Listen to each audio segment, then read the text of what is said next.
I just kind of deflected. I told him no. I told him that we're not, him or myself are not bonded, licensed, and insured. So we're not allowed in certain areas like the crawl space and the roof and things of that nature. And that, I wouldn't go down there. And if he had some questions, we can certainly hire a home inspector or ask the seller, to make explanation of something.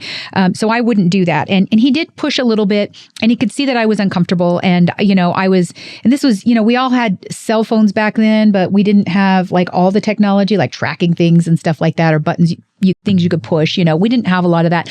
I did have my phone in my hand, and I kept just thinking, how am I going to dial 911 without him seeing me? I was very afraid of this man, and I don't know what his motives were. I did tell him, he said, I've got a few more things I want to see around the house. I said, no problem. I said, I'm done now. I'm wrapping up. So, we do need to go. I told him, the sellers will be home at any minute because they're expecting it to be over with, which I'm sure they weren't. Sure. And so I stepped outside and went and waited by my car until he left. He stayed in there about another 5 or 10 minutes. And I don't know if he was waiting for me to come back in or what he was doing.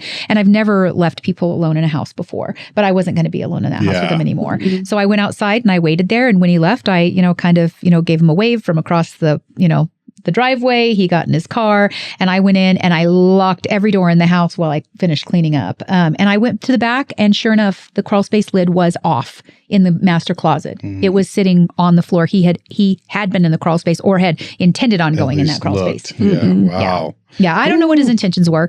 But I do know that they couldn't have been good. Yeah. Nobody behaves that way. Well, I'm glad his first run was with you and not Kelsey.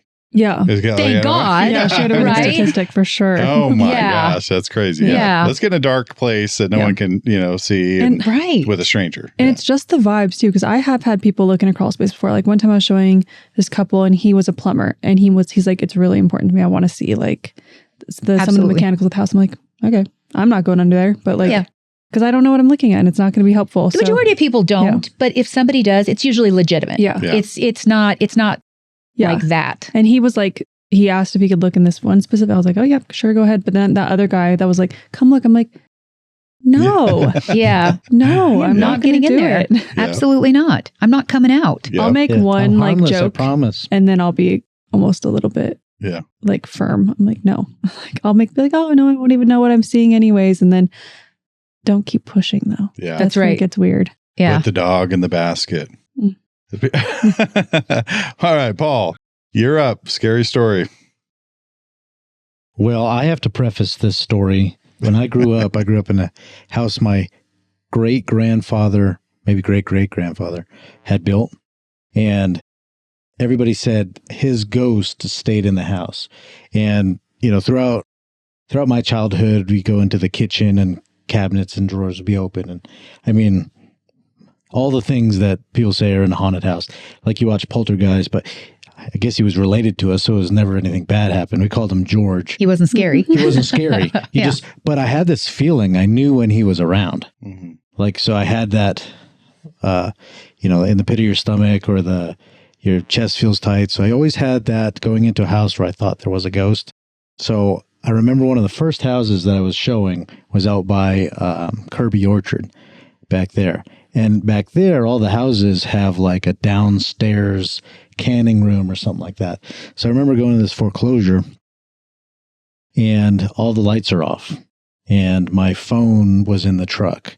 And I had this guy it was a couple, but the guy really wanted to look at everything else. I said, well, I don't have a flashlight. He says, well, you go first. And I was like, well, that's kind of weird too. I don't have the flashlight. You go first. And as soon as I get down there, I start to have that feeling. And I'm like, I got to act tough. I can't freak out in front of this guy. But I started really freaking out. Yeah. I said, well, you take your flashlight and you go the other way. So I kind of back up into a corner and I'm seriously freaking out. I was like, have you seen everything yet? He goes, there's another room back here. Great. This is how horror movies start. I honestly said, I wasn't thinking of that stuff, but I thought I didn't think he was going to hurt me, but I thought there's a ghost here. So I was like, no, you go ahead. I'm good. I'm out of here. And he goes, what? I go, I'm afraid of the dark. And I took off.